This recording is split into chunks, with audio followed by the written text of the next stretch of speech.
Welcome once again. At least 30 students of the Islamic Senior High School in the Ashanti Region of Ghana were rushed to the hospital yesterday after police allegedly opened tear gas on them while they were demonstrating over frequent road accidents in front of the school.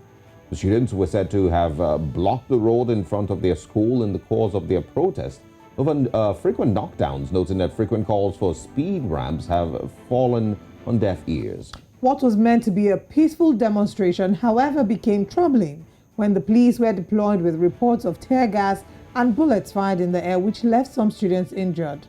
Some of the students were said to have gone unconscious as a result, even as worried parents stormed the school to demand the release of their wards as news of the incident went viral. Now, joining us this morning to discuss further on this is Wilberforce Asare, editor and political affairs analyst.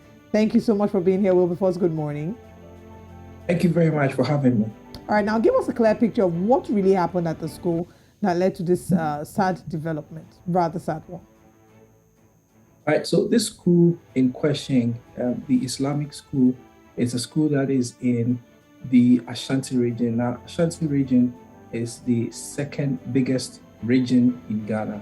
So apart from the Greater Accra region, where the capital city is, the next is the Ashanti region. So it should tell you that this is a very big region. And again, the Aprepo school is in the heart of the capital, Kumasi.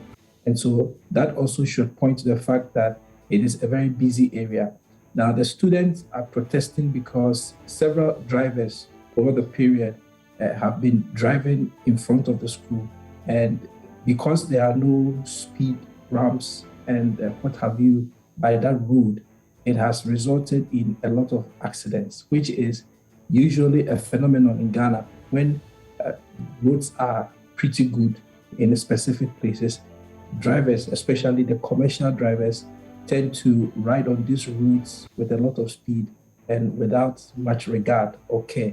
And it results in a lot of accidents. And so these students were protesting because just the day before, one of their favorite teachers got knocked down by a careless driver. And that is what precipitated the action amongst the students in the Kumasi school, popularly known as the Islamic Senior High School, Aprepo. Well, like you've said, the students had been calling for speed ramps to be placed, on that road. But hopefully we'll get to that. Let's also talk about the policing aspect. There are varying reports concerning the measures that the police use in dealing with the situation. To tell us what you know as at this time. All right, so I think that it is important to establish right from the beginning that the police command has subsequently admitted that the processes that was used by their men on the ground in terms of crowd control were not in accordance with their standard operating mechanisms. And so it has resulted in the interdiction of the regional commander. And I can see that you are showing in your shot the Inspector General of Police of Ghana, George Ekufu Dampare. Indeed, he did visit the school and commensurated with the school and one way or the other apologized to the management of the school.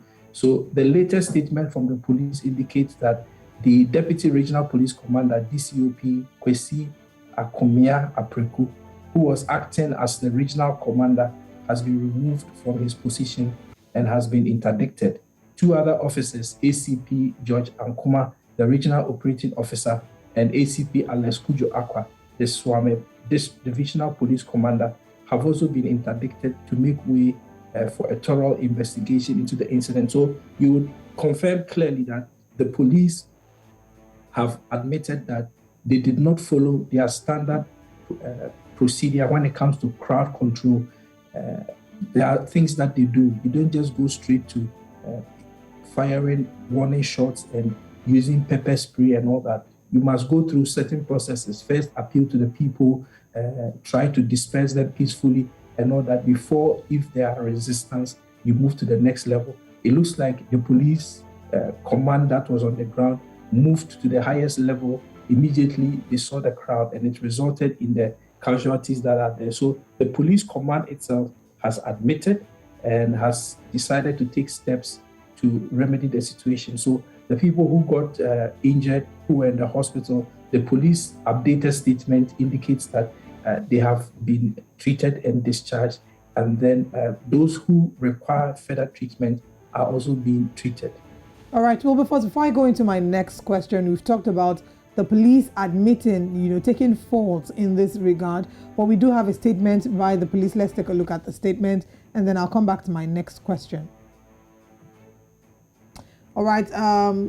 The statement says, of course, it's basically the police alluding to the fact that, giving a breakdown of what's happened. We've seen that the police have managed to disperse rioting students. Some students and police officers were taken to the hospital for medical attention. The Inspector General of Police is proceeding to Kumasi for a first-hand assessment of the situation. The police have commenced an investigation into the incident, and further developments will be communicated. And this is signed by the DCOP Kwesi Ofori, the Director General of Public Affairs. Now, Wilberforce, let's talk about the next steps. What is the way going forward? First of all, there's a protest. They were protesting because they want the speed brakes to be put on the road to reduce the regularity of accidents happening in front of their school, and rightfully so. Have there been any statements saying that this issue or this situation will be remedied? What will be done to the students who have had to be hospitalized as a result of the police apply of extreme force? Have there been any statements as regards what the next steps are? Okay, so this is an issue that is multifaceted because it involves road regulation. The Ministry of Roads and Highways is involved, and then also the another body that is in charge of accidents and regulation of road use is also going to have to be involved in order to ensure that there is proper regulation.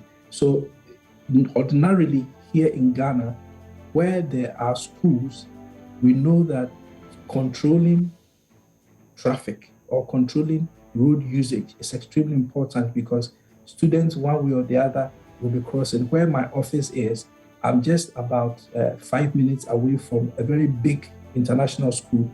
And once you are approaching the international school, there are a lot of ramps that are put in place so that it regulates how people use the roads, because students, one way or the other, will be crossing. It appears that at this Islamic school in Kumasi, that was not the case. And so I believe that going forward, there's going to be some kind of effort put in place by the Ministry of Roads and Highways to ensure that around the Islamic school, they have similar arrangements that exist in other places, particularly where I'm talking about in Accra, where my office is. Beyond that, the police itself has issued a statement, the latest statement, which I have just sent to your producer, and they have indicated that they have sent their psychosocial officers to go to the school and try and counsel the students because what happened could be traumatizing. And so those officials are in the school to help calm the situation internally on the campus.